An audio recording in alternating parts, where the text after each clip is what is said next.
So today I'm going to step you through another way to make a ribbed brim, or to make ribbing for cuffs or socks or whatever else that you want to use it for.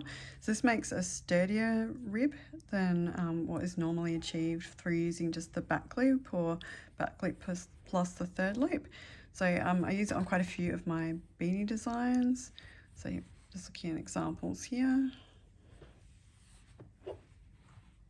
It's just a really nice way to finish off the beanie. It's nice and sturdy, it stays put on your head. It doesn't stretch out of shape like quite a lot of the other rib brim designs do.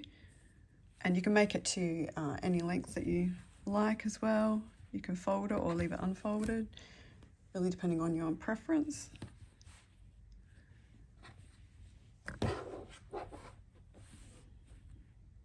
So it's nice and neat. So it doesn't matter whether you have worked your beanie top down or bottom up. You can construct the brim either way. So let's just say that we've worked the beanie. It could be bottom up or top down. In the case of this particular beanie, we've worked it bottom up, and this is the foundation round here. That's actually a chainless foundation round.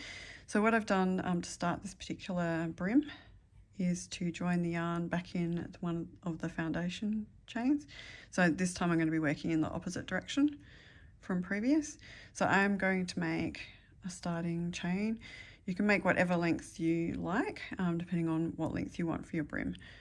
So I might do 7. 1, 2, 3, 4, 5, 6, 7. 7 chains.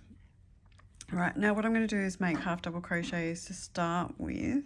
So we're going to skip the first stitch, and I'm actually going to work in the back bump of each stitch just to make it a little bit neater for when we want to join the brim later on. So I'm going to skip that first chain and yarn over and work my half double crochet in that second chain, like so.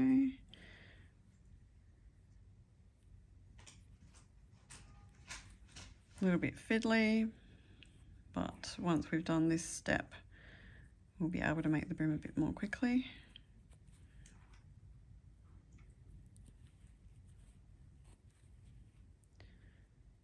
Right, so I've almost worked my way back to the foundation round.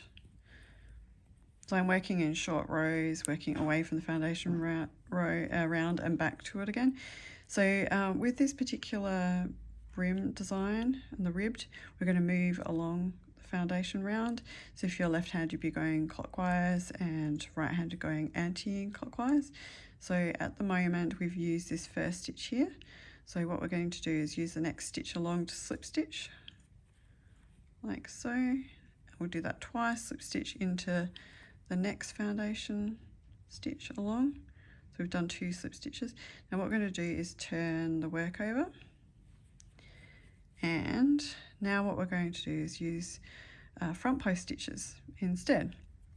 So we're going to work over the post of those half double crochet stitches that we just made.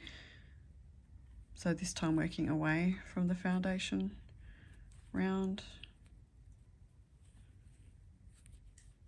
Front post half double crochet in each stitch, and obviously you can make this a little bit shorter if you want. It really depends on your preference. Probably depends too whether you want to wear the brim folded or unfolded. So now we have just this chain 1 space here in the end. So we're just going to, so we've done front post half double crochets all the way to that chain 1 space. Now we're just going to do a half double crochet at chain 1 space. All right, so it's pretty easy from this point forwards. You're basically doing the same thing over and over. So we're going to chain 1. If you want, you can chain 2. If you crochet reasonably tightly with a firm tension, you could chain 2 so that you can leave some more space when you get to the end of each row when you're working away from the foundation round. So now I'm going to half double crochet, skip that first stitch there. We've done our chain 1. I'm going to half double crochet around the front post of each of the 1, 2, 3, 4, 5, 6 stitches back towards the foundation round.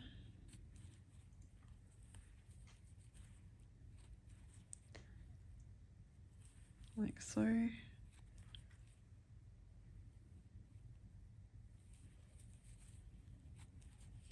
You'll be able to see in a second that the rib is starting to form. And that's the last one there. So you can see that lovely rib appearance. And it's a nice firm rib, so it doesn't tend to stretch out of shape, and it does stay nice and firmly on your head as well. So now what we're going to do is we look for the next foundation chain stitch that hasn't been used as yet. So we've used this one here. So we're going to slip stitch into the next one along, and then slip stitch again to the next one along. So we do 2 slip stitches because that counts for the height of a half double crochet.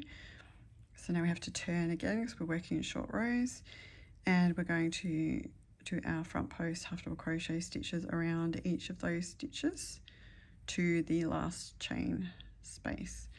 So 1, 2, 3, 4,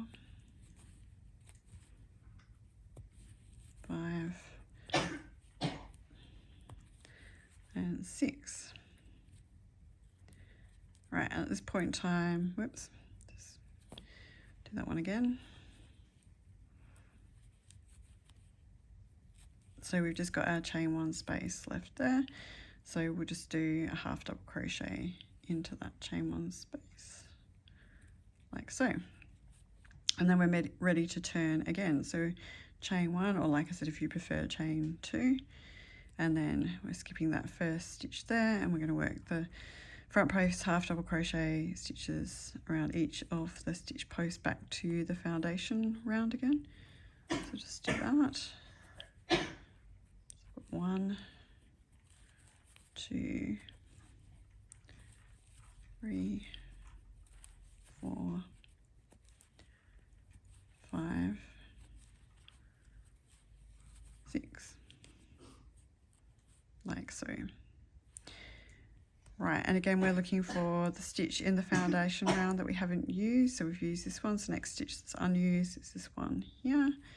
Slip stitch twice, so in each of those stitches 1 slip stitch. Counts for the height of the half double crochet. And now we're just doing our front post stitches again away from the foundation round.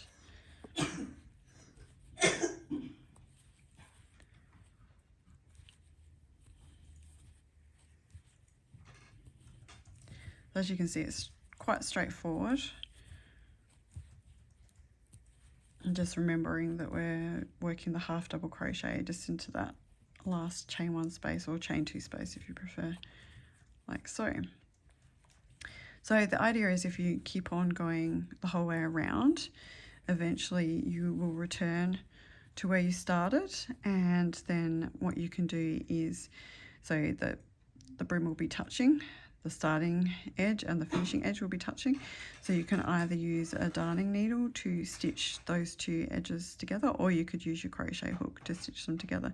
And the reason why I use the back bump to start with, it is easier to need to stitch together if you have 2 loops at the bottom of the starting edge, and then you also have the 2 loops obviously at the top of the finishing edge, so you'd be able to have 4 loops to stitch together, so it just makes it a little bit neater when you're doing the join.